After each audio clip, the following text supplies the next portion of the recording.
الحمد لله رب العالمين والصلاة والسلام على سيد المرسلين أما بعد فأعوذ بالله السميع العليم من الشيطان الرجيم بسم الله الرحمن الرحيم يا أيها الذين آمنوا اذكروا الله ذكرا كثيرا وسبحوه بكرة وأصيلا یا ایھا الذین آمنوا، اے لوگو جو ایمان لائے ہو، اذکروا اللہ ذکرا کثیرا،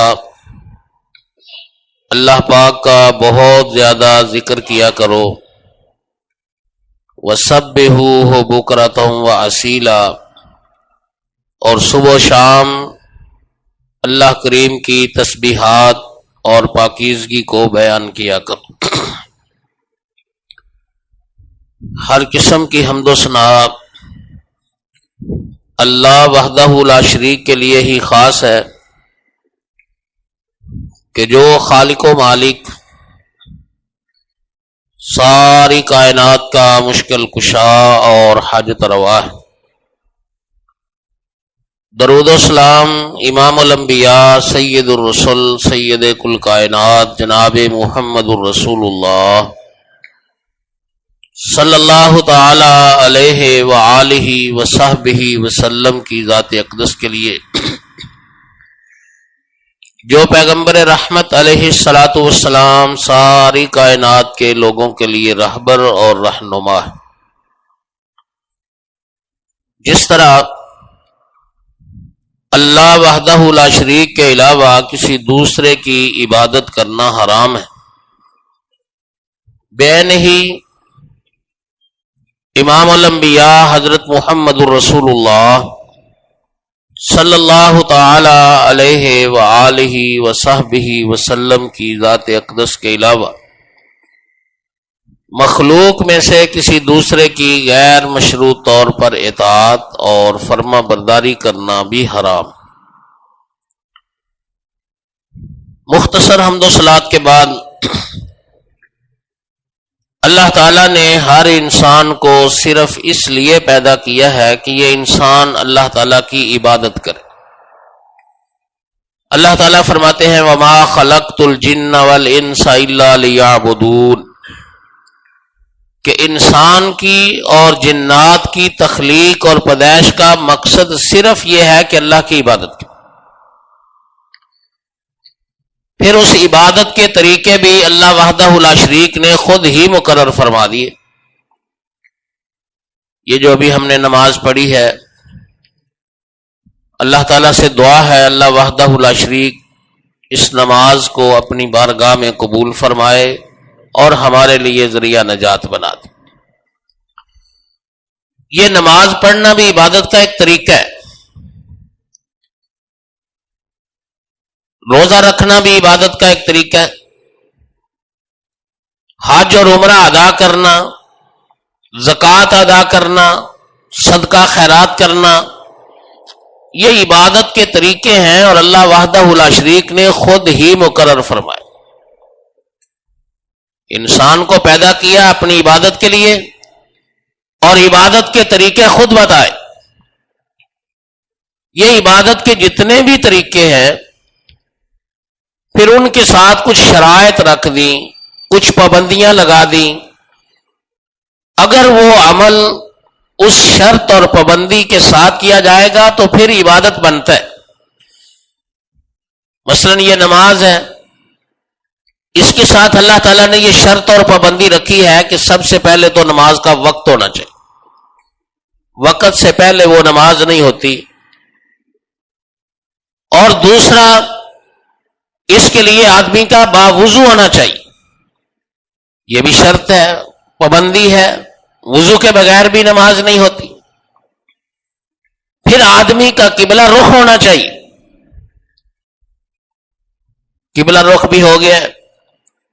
پھر نماز کا اپنا ایک الگ سے خاص طریقہ مقرر فرما دیا، قیام کرنا ہے، رکوع کرنا ہے، سجدہ کرنا ہے، اس میں قومہ ہے، جلسہ ہے، تشہد ہے۔ پھر ہر رکن پہ خاص خاص اذکار ہیں، دعائیں ہیں، تلاوت ہے، قرات ہے. یہ ساری پابندیاں ہیں، ساری شرائط ہیں اس نماز کی. اگر انسان یہ سارے اعمال ان شرائط اور حدود میں رہ کر کرے گا تو پھر اس کا یہ عمل نماز جو ہے وہ عبادت کہلائے. اگر انسان یہ سارے ہی اعمال کرے لیکن ان شرائط کا لحاظ نہ رکھے، رکوع سے پہلے سجدہ کر رہا ہے، سجدے کے بعد جو ہے نا وہ رکوع کر رہا ہے، قیام سے پہلے آدمی تشہد بیٹھ جاتا ہے، تشہد کے بعد اٹھ کر آدمی قیام پورا کر لیتا ہے، سارے ارکان اس نے پورے کیے لیکن وہ ترتیب نہیں رکھی ہے، وہ طریقہ نہیں رکھا ہے جو اللہ نے مقرر کیا تھا، تو یہ عمل عبادت نہیں کہلاتا. اسی طرح آپ روزہ دیکھ لیں، اس کے ساتھ اللہ تعالیٰ نے یہ شرط رکھ دی ہے کہ اس کا ایک خاص وقت مقرر فرما دی کہ صبح فجر سے لے کے غروب آفتاب تک آدمی نے روزے کی حالت میں گزارنا ہوتا ہے. اگر کوئی انسان اس میں کمی بیشی کر لے، وہ سمجھتا ہے کہ میں 1 گھنٹہ 2 گھنٹے مزید ساتھ وقت ملا لوں تاکہ یہ میرا روزے کی حالت میں زیادہ اجر اور ثواب کا باعث ہو، تو اس کا وہ عمل عبادت نہیں کہلاتا کیونکہ وہ روزہ ہے نہیں. آپ حج کی مثال دیکھ لیں، یہ عبادت کا ایک طریقہ ہے لیکن اس کے لیے اللہ پاک نے وقت بھی مقرر فرما دیا، جگہ بھی مقرر فرما دی اور خاص طریقہ بھی مقرر کر دی. اگر کوئی انسان وہ سارے کے سارے اعمال انہی مقامات پہ جا کر کرے کہ جہاں جہاں حج کے ارکان ادا کیے جاتے ہیں لیکن اس وقت میں ادا نہ کرے جو اللہ نے مقرر فرمائے. آدمی سمجھتا ہے رمضان میں 70 گنا زیادہ اجر اور ثواب ہے تو میں وہ سارے اعمال رمضان کے مہینے میں ادا کر دیتا ہوں، وہ عبادت نہیں بنے کیونکہ وہ شرائط پوری نہیں ہوئی. یا انہی تاریخوں میں انسان وہ سارے اعمال کرتا ہے لیکن اس جگہ پر جا کر نہیں کرتا، پھر بھی وہ ہماری عبادت نہیں. اگر جگہ بھی وہی ہو، وقت بھی وہی ہو، لیکن حیت، کیفیت اور طریقہ جو احرام کی حالت ہے وہ نہ ہو تو تب بھی وہ عمل عبادت نہیں بنتا. ان مثالوں سے میرے عرض کرنے کا مقصد یہ ہے کہ عبادت کے جتنے بھی طریقے اللہ پاک نے اس کے ساتھ کوئی نہ کوئی شرط اور کوئی نہ کوئی پابندی لگا دی ہے کہ اگر ان شرائط اور حدود کا خیال رکھا جائے گا تو وہ عمل عبادت بنتا ہے ورنہ نہیں بنے. لیکن عبادت کا ایک طریقہ ایسا بھی جس کے لیے اللہ وحدہ لا شریک نے کوئی پابندی نہیں رکھی، نہ وقت کی پابندی، نہ کسی خاص طریقے کی پابندی، نہ کسی خاص جگہ کی پابندی. انسان 24 گھنٹوں میں جب چاہے، جس طرح چاہے، جس وقت چاہے وہ عبادت کر سکتا، اور وہ عبادت ہے اللہ تعالیٰ کا ذکر کرنا، اللہ تعالیٰ کو یاد کرنا. فرمایا الذین یذکرون اللہ قیاما وقعودا وعلی جنوبہم. یہ عبادت ایسی ہے، انسان کھڑا ہے قیام کی حالت میں کر سکتا ہے، بیٹھا ہوا بھی یہ عبادت کر سکتا ہے، لیٹ جاتا ہے انسان تو لیٹے ہوئے بھی عبادت کر سکتا ہے. کوئی خاص طریقہ نہیں مقرر فرمایا. قبلہ رخ ہونا ضروری نہیں ہے، اس کے لیے وضو کی بھی کوئی شرط نہیں. ام المومنین سیدہ عائشہ صدیقہ رضی اللہ تعالی عنہ بیان فرماتی ہیں کان النبی صلی اللہ علیہ وسلم یذکر اللہ علی کل احیانہ. اللہ کے رسول صلی اللہ علیہ وسلم ہر وقت اللہ کا ذکر کرتے تھے.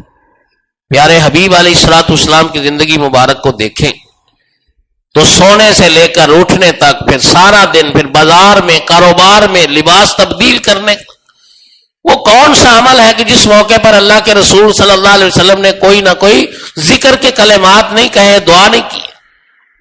ہر وقت آپ اللہ تعالیٰ کا ذکر کرتے. یہی وجہ ہے کہ اللہ پاک نے اس عبادت کے متعلقہ فرمایا ہے اذکروا اللہ ذکرا کثیرا، کہ یہ بہت زیادہ کیا کرو. نماز کے بارے میں نہیں فرمایا، حج عمرے کے بارے میں نہیں فرمایا، ذکر کے بارے میں فرمایا کیونکہ اس کے ساتھ پابندی کوئی نہیں. آدمی آفس میں ہے، وہ اپنے معاملات بھی نمٹا سکتا ہے، زبان سے ذکر بھی کر سکتا ہے. آدمی سفر کر رہا ہے، اس کا سفر بھی جاری ہے اور زبان سے اللہ کا ذکر بھی کر رہا ہے، عبادت بھی ہو رہی. خواتین ہیں گھر میں اپنے کام کاج بھی نمٹا رہی ہیں اور زبان سے اللہ کا ذکر بھی کر رہی ہیں. یہ ایسی عبادت ہے جو انسان کثرت سے کر سکتا ہے. اور یہ اللہ کا ذکر جو ہے اللہ تعالیٰ نے اس کے آخرت میں بڑے فائدے رکھے. امام کائنات علیہ الصلوۃ والسلام جب معراج سے واپس تشریف لائے تو آپ صلی اللہ علیہ وسلم نے آ کر اپنے صحابہ کو ایک پیغام دی. فرمایا اس معراج کے سفر میں میری سیدنا حضرت ابراہیم علیہ الصلوۃ والسلام سے ملاقات. تو سیدنا ابراہیم علیہ الصلوۃ والسلام نے مجھے پیغام دیا کہ اے محمد صلی اللہ علیہ وسلم آپ جائیں اور اپنی امت کو جا کے بتائیں کہ آپ کے باپ آپ کے دادا ابراہیم علیہ الصلوۃ والسلام آپ کو سلام کہتے تھے. اپنی امت کو میرا سلام پہنچانا ہے. اور دوسرا میری طرف سے ان کو پیغام دینا ہے کہ یہ جنت کی زمین بڑی زرخیز ہے, اس کا پانی بہت زیادہ میٹھا ہے, لیکن ہے یہ چٹیل میدان. اس میں باغیچے تم نے لگانے ہیں, باغات تم نے اگانے ہیں, لہذا زیادہ سے زیادہ کوشش کرو. اور اللہ کے رسول صلی اللہ علیہ وسلم نے فرمایا کہ جنت کے باغ اور باغیچے درخت یہ ہے کہ انسان اللہ کا ذکر کرے, سبحان اللہ کہے, الحمدللہ زبان سے کہے, اللہ اکبر کہے. جتنا زیادہ انسان یہ کلمات کہے گا اس کے اتنے زیادہ جنت میں درخت لگیں گے. اور اس کا یہ مطلب نہیں ہے کیونکہ خاص تھوڑی سی جگہ ہے اور اس میں ہی درخت اگتے چلے جائیں گے. اس کا مطلب یہ ہے کہ جیسے جیسے زیادہ درخت ہوں گے ویسے ویسے اس کا وہ رقبہ اور ایریا جو ہے وہ بڑھتا چلا جائے گا. تو یہ سیدنا ابراہیم علیہ الصلوۃ والسلام نے پیغام, آخرت میں اس کا اجر. پھر اللہ کے رسول صلی اللہ علیہ وسلم نے فرمایا سبحان اللہ کہنے سے اللہ وحدہ لا شریک ترازو کو بھر دیتے ہیں اجر و ثواب سے. سبحان اللہ والحمدللہ انسان کہتا ہے تو یہ زمین اور آسمان کے درمیان کا خلا بھر جاتا ہے. یہ آخرت میں اس کا اجر ثواب ہے, اجر ذکر کرنے کا بہت زیادہ ہے. لیکن اللہ کا ذکر کرنے کے اس دنیا میں بھی بہت سارے فائدے.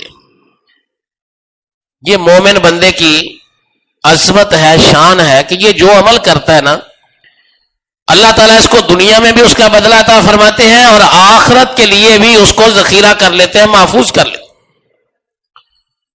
جو غیر مسلم ہیں اللہ تعالیٰ ان کی محنت کو, کوشش کو اور عمل کو ضائع نہیں کرتے, لیکن ان کو اس کا بدلہ دنیا میں مل جاتا ہے, آخرت میں ان کے لیے کچھ نہیں. مومن بندے کو دنیا میں بھی اللہ تعالیٰ فرماتا ہے, آخرت میں بھی اللہ تعالیٰ فرماتا ہے. تو یہ ذکر کرنے کے دنیا میں بہت سارے فائدے. مثال کے طور پر مسند احمد میں روایت ہے کہ جو شخص بھی صبح فجر کی نماز پڑھنے کے بعد اور مغرب کی نماز کے بعد صبح اور شام تین دفعہ یہ کلمہ پڑھتا ہے سبحان اللہ العظیم و بحمدہ, سبحان اللہ العظیم و بحمدہ, وہ شخص ساری زندگی 3 بیماریوں سے محفوظ رہے گا, اس کو 3 بیماریاں نہیں لگیں گی. سب سے پہلی بیماری یہ بیان ہوئی کہ وہ زندگی بھر کبھی نابینا نہیں ہوگا, اس کی نظر ختم نہیں ہوگی, اس کی نگاہ ختم نہیں ہوگی, وہ بصارت سے محروم نہیں ہوگا بلکہ ساری زندگی وہ بینا رہے گا. اللہ تعالیٰ اس کو نبینے پن سے محفوظ فرمائے گا. اب آپ سوچ سکتے ہیں, تصور کر سکتے ہیں ہم سارے کہ یہ کتنا بڑا دنیا میں فائدہ ہے. ہماری نظر کمزور ہو جائے نا, اللہ تعالیٰ سب کو عافیت والی زندگی عطا فرمائے اور ہر قسم کی آزمائش اور پریشانی سے محفوظ فرمائے. نظر کمزور ہو جائے تو آدمی کو کتنی دقت ہوتی, اور بعض اوقات انسان پھر اینک کا, چشمے کا استعمال کرتا ہے, خدا نخواستہ کبھی ٹوٹ جائے نا وقتی طور پر بھی تو اس کو کتنی مشقت ہوتی ہے, نہ وہ پڑھ سکتا ہے, نہ رستہ دیکھ سکتا ہے, نہ وہ کسی کو پہچان سکتا ہے. تو کتنا بڑا فائدہ ہے اس دنیا میں اللہ کا ذکر کرنے کا کہ نبینا نہیں ہو. دوسرا فرمایا کہ جو بندہ یہ صبح شام عمل کرتا ہے اس آدمی کو فالج نہیں ہوگا. یہ راشا ہوتا ہے نا, ہاتھ کانپتے ہیں, سر حرکت کرتا ہے, رکتا نہیں ہے, تو کتنی مشقت ہوتی ہے. اگر ہاتھ میں یہ کمزوری آ جائے انسان کھانا نہیں کھا سکتا, پانی نہیں سکون سے پی سکتا, کوئی اور بھاری کام کرنا تو بات کی باتیں ہیں نا. یہ تو انسان کی اپنی ضرورت ہے. تو یہ فالج نہیں ہوگا، راشا نہیں ہوگا اس بندے کو جو بندہ صبح و شام 3 دفعہ سبحان اللہ العظیم و بحمدہ کے کلمات پڑھتا۔ تیسرا فرمایا اس بندے کو کوڑ کی بیماری نہیں ہوگی، اس کی جلد اور سکن جو ہے نا یہ خراب نہیں ہوگی، الرجی نہیں ہوگی اس کو۔ آپ ذرا اندازہ کریں کہ جن لوگوں کو یہ کوئی بھی تکلیف ہو جاتی ہے وہ پھر کس قدر پریشانی میں تو ہوتے ہی ہیں، دوسرے لوگ بھی ان سے نفرت کرنا شروع کر دیتے، کوئی اس کے پاس بیٹھتا نہیں، کوئی اس کے ساتھ مل کر کھاتا نہیں۔ تو یہ 3 بیماریوں سے وہ بندہ محفوظ رہتا ہے، نابینا نہیں ہوگا، فالج نہیں ہوگا، اور اس کو کوڑ کی بیماری نہیں پڑے گی جو شخص صبح اور شام کو 3 دفعہ یہ کلمہ پڑھتا ہے سبحان اللہ العظیم و بحمدہ۔ کتنا بڑا فائدہ ہے۔ تو یہ اللہ کا ذکر کرنے، آخرت میں جو اس کا ثواب ہے، جو اجر ہے، وہ اپنی جگہ پر محفوظ ہے، وہ اللہ تعالیٰ مومن بندے کے اجر کو ضائع نہیں فرماتے، لیکن دنیا میں بھی اسی طرح امام کائنات جناب محمد رسول اللہ صلی اللہ علیہ وآلہ وسلم نے ارشاد فرمایا جو شخص صبح فجر کی نماز کے بعد اور مغرب کے بعد، بعض روایتوں میں ہے 1 دفعہ پڑھے، بعض روایتوں میں 3 دفعہ پڑھنے کے الفاظ بھی، کہ 3 دفعہ یہ کلمات کہتا ہے اعوذ بکلمات اللہ التامات من شر ما خلق۔ یہ تامات بھی الفاظ ہیں، تامات بھی الفاظ ہیں، دونوں طرح، جس طرح کسی بھائی کو یاد ہے اس کو شبہ میں نہیں پڑھنا چاہیے، دونوں طرح کے الفاظ حدیث میں موجود۔ یہ مفرد جمع کا فرق ہے، معنی میں کوئی فرق نہیں۔